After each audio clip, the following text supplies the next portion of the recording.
പ്രിയപ്പെട്ട മോളെ, സാഫ്രോൺ മീഡിയയിൽ നിന്ന് അങ്കിൾ മോളെ കാണാൻ വരുമ്പോൾ മോളവിടെ ഉണ്ടാവില്ല എന്നറിയാം. പക്ഷേ മോളുടെ ഓർമ്മകൾ അങ്കിളിനെ വല്ലാതെ വേദനിപ്പിക്കുന്നു.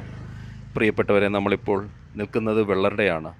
ചൂണ്ടിക്കൽ എന്ന് പറയുന്ന ഒരു സ്ഥലത്താണ്. ശാന്ത്രത്തലയ്ക്കൽ പറമ്പിൽ ദേവു. അവൾ അമ്മയോടൊപ്പവും സഹോദരിയോടൊപ്പമാണ് അച്ഛൻ്റെ അമ്മയുടെ വീട്ടിലേക്ക് വന്നത്. അമ്മ പുറത്ത് സാധനം വാങ്ങാൻ പോകുമ്പോഴൊക്കെ ഇവിടെയാണ്, അച്ചാമ്മയുടെ വീട്ടിലാണ് കുഞ്ഞുവാവയെ ഏൽപ്പിച്ചിട്ട് പോവുക. അവൾക്ക് 3.5 വയസ്സാണ്. അവളുടെ സഹോദരിയും അന്ന് കൂടെ ഉണ്ടായിരുന്നു. രണ്ടുപേരും ഒരുമിച്ച് ഈ മുറ്റത്തൊക്കെ ഇരുന്ന് കളിക്കുന്നുണ്ടായിരുന്നു. ഗേറ്റ് പൂട്ടി ഇട്ടിട്ടുമുണ്ടായിരുന്നു. ആ അച്ചാമ്മ വീട്ടിൻ്റെ പിന്നിലിരുന്ന് മീനറുത്ത് ഉച്ചയ്ക്ക് വേണ്ടിയിട്ടുള്ള കാര്യങ്ങൾ എന്തൊക്കെയോ തയ്യാറാക്കിക്കൊണ്ടിരിക്കുന്ന അവസരത്തിൽ ഈ 2 കുട്ടികൾ ഈ പിൻവശത്ത് വാതിലിനകത്ത്, അടുക്കള വാതിലിനകത്ത് ഇരുന്ന് മിച്ചറോ കടലയോ ഒക്കെ കഴിച്ചിരിക്കുകയായിരുന്നു. അതാണ് അവസാനമായി അച്ചാമ്മ കണ്ടത്. ഈ കിണറിൻ്റെ അകത്തേക്ക് നിങ്ങൾ നോക്കൂ. ഏകദേശം 20 അടിയോളം ആഴത്തിൽ അത്രമാത്രം വെള്ളമുണ്ട്. പക്ഷേ ഇതിൻ്റെ ആൾമറ, ഇതിൻ്റെ ഈ കൈവരി, ഈ ചുറ്റും കെട്ടിയിരിക്കുന്ന ഭാഗത്തെയാണ് ഞാൻ ആൾമറ എന്നുദ്ദേശിച്ചത്. അതിന് എൻ്റെ കാൽമുട്ടിൻ്റെ അത്ര പൊക്കമാണുള്ളത്. ഒരുപക്ഷെ 1.25 2 അടിയോ ഉണ്ടാകും. എങ്ങനെ ഈ കുട്ടി, ഈ പിഞ്ചു ബാലിക ഇതിൻ്റെ അകത്തേക്ക് വീണു എന്ന് അറിയില്ല. ഇവിടെ ഈ ചുറ്റുഭാഗവും ഒന്ന് നമ്മൾ കണ്ണോടിക്കുമ്പോൾ ഇവിടെയെങ്ങും കുട്ടികളിരുന്ന് കളിക്കാൻ പറ്റുന്ന ഒരു സ്ഥലമാണെന്ന് തോന്നുന്നില്ല. ഇത് വെള്ളറട പോലീസ് സ്റ്റേഷനിൽ നിന്ന് കുട്ടിയെ കാണാനില്ലെന്ന വിവരത്തെ തുടർന്ന് വന്ന CI പാതാളക്കരണ്ടി ഉപയോഗിച്ച്, ഇതിനെ പാതാളക്കരണ്ടി എന്നാണ് വിളിക്കുന്നത്. എൻ്റെ അറിവിൽ അങ്ങനെയാണ്. ധാരാളം ഹൂക്കുകളുള്ള അതിനെ ഈ പ്ലാസ്റ്റിക് റോപ്പിൽ താഴേക്കിട്ട് കുട്ടിയെ കാണാനില്ല എന്ന് പറഞ്ഞ് നാട്ടുകാരും ബന്ധുക്കളും ഒരുപാട് അന്വേഷിക്കുന്നുണ്ടായിരുന്നു. വല്ല നാടോടികളും കൊണ്ടുപോയോ. അങ്ങനെ എന്നോട് ഒരാൾ പറഞ്ഞതാണ്, ഇത് കണ്ടോ, എൻ്റെ കാൽമുട്ടിൻ്റെ അത്ര ഹൈറ്റാണ് ഇതിനുള്ളത്. അങ്ങനെ വെള്ളറട പോലീസ് സ്റ്റേഷനിൽ നിന്ന് വന്ന സബ് ഇൻസ്പെക്ടറോ CI ആണ് ഈ റോപ്പ് വെച്ച് പാതാള കരണ്ടി താഴേക്കിട്ട് ഒന്ന് ചുറ്റിച്ചപ്പോൾ അതിൽ കുഞ്ഞിൻ്റെ ഫ്രോക്ക് എന്തോ കൊളുത്തി. കുട്ടി അതിലുണ്ടെന്ന് മനസ്സിലായി. ആ കുഞ്ഞിനെ പുറത്തെടുത്തു. അപ്പോഴേക്കും ഏകദേശം 1 അവറോളം കഴിഞ്ഞു എന്നാണ് മനസ്സിലാക്കാൻ കഴിയുന്നത്. എന്തായാലും ആ കുട്ടി പുറത്തെടുക്കുമ്പോൾ തന്നെ എനിക്കത് പറയാൻ കഴിയുന്നില്ല. അതിൻ്റെ ചേതനയേറ്റ ശരീരമാണ് അതിൻ്റെ വേണ്ടപ്പെട്ടവർ കണ്ടത് എന്നാണ്. ഈ ചുറ്റുഭാഗത്തുകൂടി ഇവിടെയൊക്കെ ആ കുഞ്ഞുവാവ ഇന്നലെ വരെ ജീവനോടെ ഓടിക്കളിച്ച് നടന്ന സ്ഥലമാണ്. പൊതുവേ നമുക്ക് ആരെയും ഒരു വിഷയത്തിലും പ്രഥമദൃഷ്ട്യാ കുറ്റപ്പെടുത്താൻ കഴിയില്ല. അതിൻ്റെ വിശദമായ വിവരങ്ങളിലേക്കൊക്കെ നമുക്ക് കാര്യങ്ങൾ ചോദിച്ചറിയാം. ഇവിടെ അടുത്ത് തന്നെ അംഗൻവാടിയിലാണ് ആ കുട്ടി പഠിക്കുന്നത്. അവളുടെ അച്ഛൻ പ്രവാസിയാണ്. അദ്ദേഹം ഈ വിവരമറിഞ്ഞ് നാട്ടിലെത്തിയിട്ടുണ്ട്. നമുക്ക് നാട്ടുകാരോട് തന്നെ ചോദിക്കാം. അവർ പറയുന്നെന്ന് വെച്ചാൽ, പിന്നെ കൊച്ച് വെളിയിറങ്ങിയിട്ട് കൊച്ച് പിന്നെ നിന്ന് ജോലി ആരും ഗൗനിച്ചില്ല. കൊച്ചു കാല് തെറ്റി എൻ്റെ അത്തങ്ങ് പോയി, അടക്കം കഴിഞ്ഞു. ഇല്ലല്ല, ഇപ്പം എല്ലാവരും ഉണ്ട്. ഇപ്പം പോയപ്പോൾ എല്ലാവരും എങ്ങനെ അതല്ല, ഇപ്പോഴല്ല, കൊച്ചു വീഴുന്ന സമയത്ത് വീട്ടിലുണ്ട് ആളുണ്ടായിരുന്നു. ഓ. പക്ഷെ അവരപ്പോഴൊന്നും ആ സമയത്തൊന്നും കണ്ടില്ലല്ലേ? കൊച്ചിനെ ഗൗനിച്ചില്ലെന്നാണ് പറഞ്ഞത്. കൊച്ചു വെളിയിൽ നിന്ന് കളിച്ചോണ്ടിരിക്കുന്നവർ വിചാരിച്ചു. പക്ഷേ നമ്മൾ വാർത്തയിൽ കണ്ടത് അതിൻ്റെ അമ്മയും ഒരു സഹോദരിയും ഈ കുഞ്ഞും മാത്രമേ ആ വീട്ടിലുള്ളൂ. അങ്ങനെ പിന്നെ കൊച്ചിൻ്റെ അമ്മയും പിന്നെ മൂത്ത കൊച്ച് ഇളയ കൊച്ചേ ഉള്ളൂ. ഇതിപ്പോൾ മരിച്ചത് ഈ വീട്ടിലാണ് മരിച്ചത്. അവരെ പിന്നെ അവൻ്റെ സ്വന്തം സഹോദരിയുടെ വീട്ടിലാണ് മരിച്ചത്. അവിടെയാണ് അങ്ങെടുത്തോണ്ട് പോയത്. അവിടെ അവര് ആക്കിയിട്ട് പോയതാ കടയിൽ.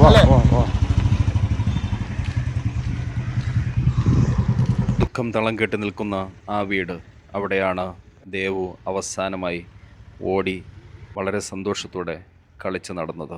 ഞാനിവിടെ എത്തുമ്പോഴേക്കും കുഞ്ഞിൻ്റെ അച്ഛനും ഗൾഫിൽ നിന്നെത്തി. തൻ്റെ എല്ലാമായ പൊന്നോമനയുടെ ചേതനയേറ്റ ശരീരം കണ്ട് അദ്ദേഹം തളർന്നു വീണു. ഈ അച്ഛൻ എപ്പോഴാണ് വന്നത്? രാവിലെയാണോ? രാവിലെ 7 മണിയായപ്പോൾ വന്നു. ചേട്ടൻ്റെ ആരാട്ട വരുന്ന ആ കുട്ടി? എൻ്റെ അനിയൻ്റെ അളിയൻ്റെ മോളാണ് കൊച്ചു. ഇത് എങ്ങനെയായിരുന്നു സംഭവം നടന്നത്? സംഭവം കൊച്ചിനെ അവിടെ വീട്ടിൽ സ്ഥിരമായിട്ട് കൊണ്ടിരുത്തിയിട്ട് പോണത് തന്നെ. അപ്പം അതുമായിട്ട് എന്നും കളിച്ചുകൊണ്ടിരിക്കും. അവർ ടി വി ഒക്കെ വെച്ച് കൊടുത്ത് ഇരിക്കും. അങ്ങനെ അപ്പം അല്ലാതെ വേറെ ഇതായിട്ടേ ഇല്ല. അപ്പം മീന് ഞാൻ പറഞ്ഞു കേട്ടതാണ്, മീനൊക്കെ കഴിക്കൊണ്ടുവന്ന് കൊച്ചിൻ്റെ ആ ഭാഗത്ത് പോയപ്പോഴും അമ്മച്ചി തള്ളേനെ വീണ്ടും വിളിച്ചു കൊണ്ടുവന്ന്. അവിടെ ആരാ ഉണ്ടായിരുന്നു അന്ന്? അമ്മച്ചി തള്ളയുണ്ടായിരുന്നു, കൊച്ചിൻ്റെ മാമി ഉണ്ടായിരുന്നു. അമ്മച്ചി എന്ന് വെച്ച് കഴിഞ്ഞാൽ കുട്ടിയുടെ അമ്മയുടെ അച്ഛൻ്റെ അമ്മ, അച്ഛൻ്റെ അമ്മ ആണ്. അച്ചാമ്മയുടെ അടുത്താണ് നിർത്തിയിട്ട് പോകുന്നത്. Okay okay. അപ്പം അന്ന് അവരുണ്ടായിരുന്നു, പിന്നെ വേറെ ആരുണ്ടായിരുന്നു? കൊച്ചിൻ്റെ മാമി ഉണ്ടായിരുന്നു, അത് മകളുടെ മകള് ഉണ്ടായിരുന്നു. Okay okay okay. അമ്മച്ചി തള്ളേർ. പിന്നെ ഈ കൊച്ചിൻ്റെ ചേച്ചി ഉണ്ടായിരുന്നു. ആ കൊച്ചിൻ്റെ ചേച്ചിയും 7 വയസ്സുള്ള കുട്ടി. അതിൻ്റെ പേരെന്തുവാ? അറിയില്ല. ആ ഈ കുഞ്ഞിൻ്റെ പേരെന്തോ അനാമിക അങ്ങനെ എന്തോ ഉണ്ടല്ലോ, അതറിയില്ല അല്ലേ? എന്താണ് അപ്പോഴമ്മ ആ സമയത്ത് കടയിലെന്തോ പോയി.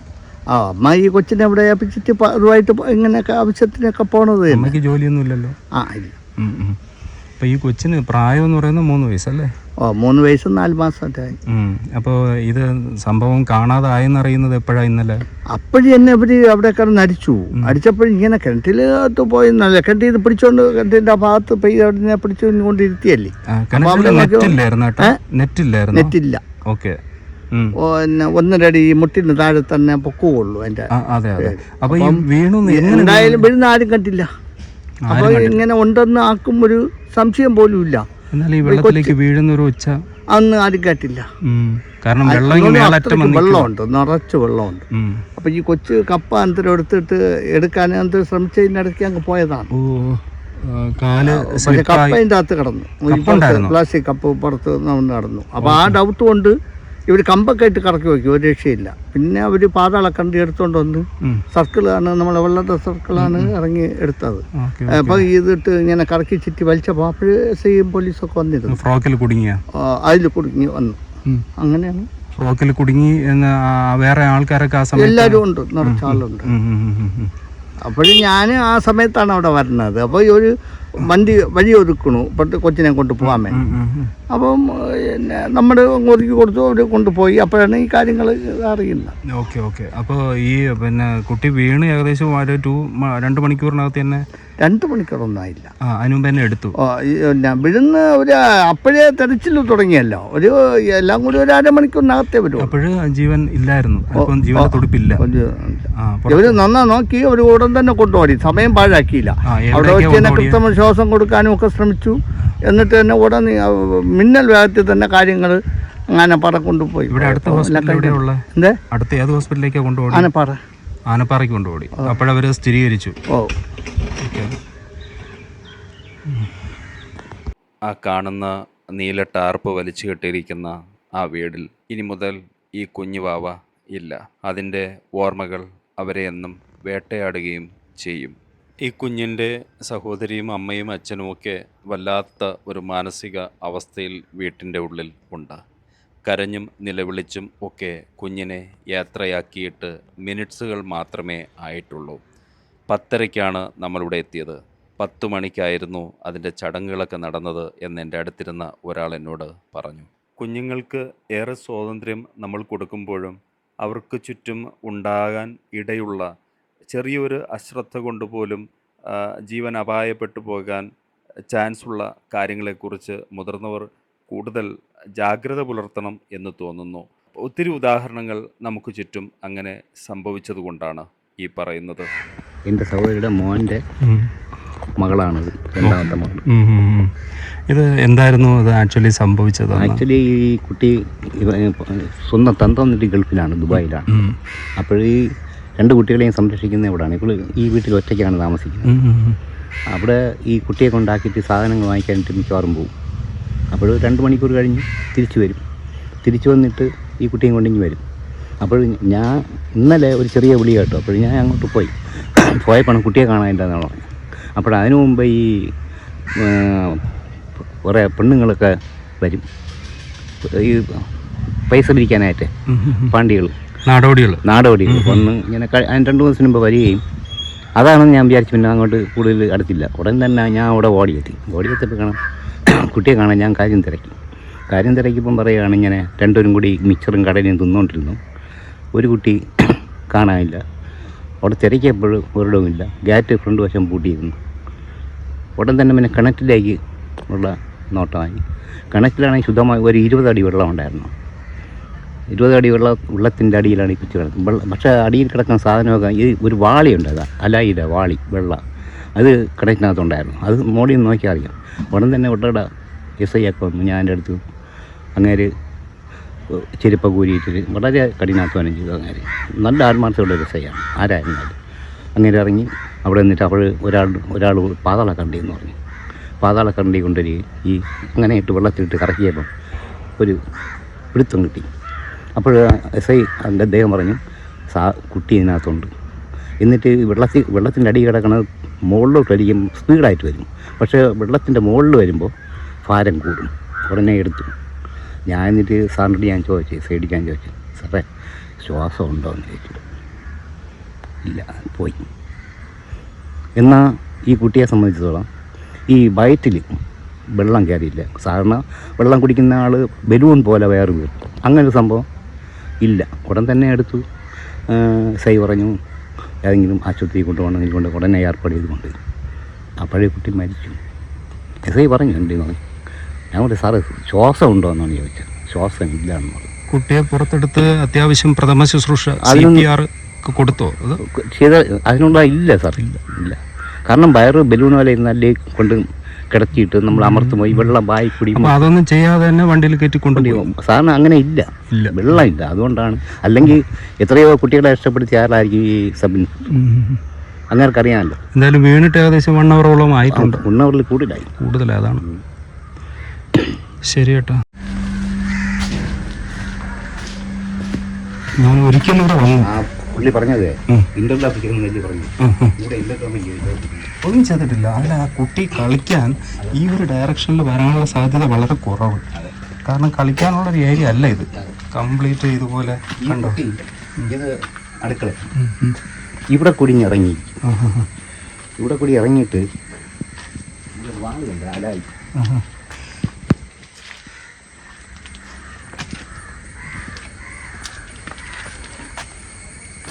ഈ വാളി നോക്കിയപ്പോൾ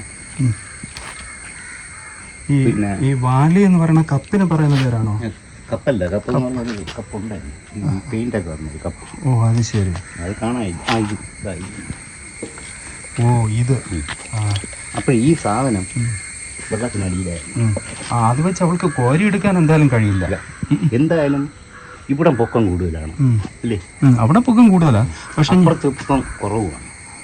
പക്ഷെ ഇതിൻ്റെ ഒരു ഹൈറ്റ് എന്ന് പറയണത് 1.25 അടിയുണ്ട്. സോറി, 2.25 അടിയുണ്ട്. 2.25 അടി ഹൈറ്റ് ഉണ്ട്. അപ്പോൾ ഒരു കുഞ്ഞ് വന്നു കഴിഞ്ഞാൽ 3 വയസ്സായ കുഞ്ഞിൻ്റെ ഒരു അരമട്ടം ആണിതുള്ളത്. എളുപ്പമല്ല. അവള് ഒരു പക്ഷേ ഇതിലിങ്ങനെ കമിഴ്ന്നെങ്ങാനും കിടന്നിട്ട് എന്തെങ്കിലും കയറുകൊണ്ട് ഇതിലേക്ക് ഇങ്ങനെ എത്തിച്ച് വെള്ളം എങ്ങാനും എടുക്കാൻ ശ്രമിച്ചത് കൊണ്ടാണോ എന്നറിയില്ല കേട്ടോ. അല്ലെങ്കിൽ ചാൻസ് ഇല്ല. ഇതുവഴിയാണ് പോയത്. ആരോ ഞാൻ അങ്ങോട്ട് പോകുന്ന സമയത്ത് ഈ വെള്ളത്തിന്റെ കാര്യമൊക്കെ പറയുന്നുണ്ടായിരുന്നു. ഈ ബക്കറ്റിൽ ഇങ്ങനെ വെള്ളം പിടിച്ച് വച്ചിരിക്കുന്നു, അതിലൊക്കെ കളിച്ചോണ്ടാണ് നിന്നത്. ഇത് ബക്കറ്റ് നമ്മൾ ഈ കിണർ ഇറക്കാൻ വേണ്ടി പൈപ്പിൽ കണക്ഷൻ അവിടെ നിറഞ്ഞപ്പോൾ ഇവിടെ കണക്ഷൻ കൊടുക്കുക. ഓ, അങ്ങനെ നിറച്ച് വെച്ചേക്കും. അല്ലാതെ രണ്ടാമത് ചെയ്തതാണ്. തെളിഞ്ഞ വെള്ളം ഏകദേശം ഒരു 5 അടിയോളം കാണാം നമുക്ക്. ഇവിടെ ഇന്റർലോക്ക് ചെയ്തപ്പോഴാണ് താന്നു എന്ന് മണ്ണിട്ടേക്കുന്നു, ഇന്റർലോക്ക് ചെയ്തിരിക്കുന്നു എന്നൊക്കെ പറഞ്ഞു. ഇവിടെ വെറുതെ ഒന്നുമില്ല.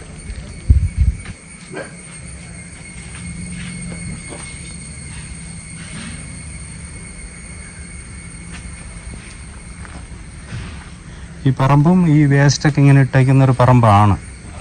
അപ്പം അല്ലാതെ കുഞ്ഞുങ്ങൾക്ക് കളിക്കാൻ പറ്റുന്ന ഒരു ഏരിയ ഒന്നും അല്ല ഇത്. ഒരടിയാണ്.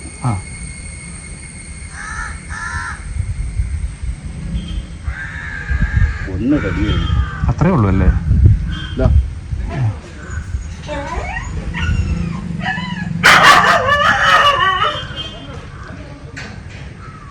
ഇത് ഒരടിയാണ്. ഇത് കുറവാണ്. ഏകദേശം 1.25 അടി. എന്നാ ഒരു ഇരുമ്പിന്റെ നെറ്റെങ്കിലും ഇട്ടയ്ക്കാനുള്ളതായിരുന്നു അല്ലേ? കൊച്ചുകുട്ടികളൊക്കെ വരുന്ന സ്ഥലവും കളിക്കുന്ന നമ്മൾ സ്ഥലവും രണ്ടാമത് നിറച്ചതാണ്. രണ്ടാമത് നിറച്ചതാണ്. അത് ഈ കാണുന്നവരാ ചേട്ടാ, കാണുന്നവർ അവരുടെ യുക്തിക്ക് ചേരുന്ന കഥകൾ പറയും. ഈ കുട്ടി ഇവിടെ കുടിയാഴ്ച ഇറങ്ങി എവിടെയോ കപ്പലിൻ്റെയോ കടലയൊക്കെ കഴിച്ചുകൊണ്ടിരിക്കുകയായിരുന്നു എന്നൊക്കെയാണ് പറയുന്നത്. അപ്പോൾ ഇവിടെ മുൻപ് ഉരുൾപൊട്ടൽ ഭീഷണിയൊക്കെ ഉണ്ടായ ഒരു സ്ഥലമാണ്. ഈ സ്ഥലമൊക്കെ അവിടെ നിന്ന് ഒഴുകി വന്ന വെള്ളം വന്ന് ഈ റോഡ് വഴി വെള്ളം വന്ന് ഈ ചെറിയ കനാല് പോലത്തെ തോടും മറ്റുമൊക്കെ നിറഞ്ഞു ഒരു കാലത്ത്. നമ്മളോട് സംസാരിച്ച ആൾ പറയുന്നുണ്ടായിരുന്നു ഇവിടെ മുഴുവൻ വെള്ളം കയറിയ സ്ഥലമാണ് ഒരിക്കലും. അതായത് ഈ സ്ഥലം ഉരുൾപൊട്ടൽ ഭീഷണി ഒക്കെ ഉള്ളതാണ് എന്നാണ് നമ്മളോട് സംസാരിച്ച ആൾ പറഞ്ഞത്. തീർച്ചയായിട്ടും മഴയൊക്കെ ഉണ്ടെങ്കിൽ അവർക്ക് ഇതൊരു പേടി സ്വപ്നമാണെന്നും പറയണ്ടായി. നമ്മളിങ്ങനെ പറഞ്ഞിടുമ്പോൾ ഒരു ഭീതി ജനിപ്പിക്കാൻ വേണ്ടി പറയുന്നില്ല. മുമ്പ് അങ്ങനെ ഒരു സംഭവം ഇവിടെയൊക്കെ വെള്ളം കയറിയിട്ടുണ്ട് എന്നൊരു ഭയന്ന് ഇവിടെ നിന്നൊക്കെ മാറി എന്നാണ് പറയുന്നത്. ഇയാമ്പൊറ്റ എന്ന ഈ സ്ഥലം ഒരു മലയുടെ അടിവാരമാണ്. ഇതിൻ്റെ മറുവശത്ത് നമുക്ക് കാണാൻ പറ്റുന്ന ധാരാളം മലനിരകളുണ്ട്. അതിൽ നമ്മൾ തന്നെ വന്നിട്ടുള്ള കാളിമല, കുരിശുമല, അതുപോലെ ഈയിടയ്ക്കായിട്ട് നമ്മൾ വന്ന കൂനിച്ചിമല, കൊണ്ടകെട്ടി മലകൾ ഒക്കെ വരുന്ന ഒരു ഭൂപ്രദേശത്തിൻ്റെ സമതലം ആണ് ഇവിടം. അതുകൊണ്ടാണ് 2019 ഒരു വലിയ ഉരുളുപൊട്ടലും അതുപോലെ വലിയ പ്രളയവും ഒക്കെ ഈ നാടിനെ ബാധിച്ചത്. എന്തായാലും നമ്മൾ ആ വീട്ടിൽ നിന്ന് തിരികെ പോവുകയാണ്. പ്രിയപ്പെട്ട ആ കുട്ടിയുടെ വിയോഗത്തിൽ മനം നൊന്തുകൊണ്ട് തന്നെ മറ്റുള്ള ആൾക്കാർക്കൊപ്പം സാഫ്രോൺ.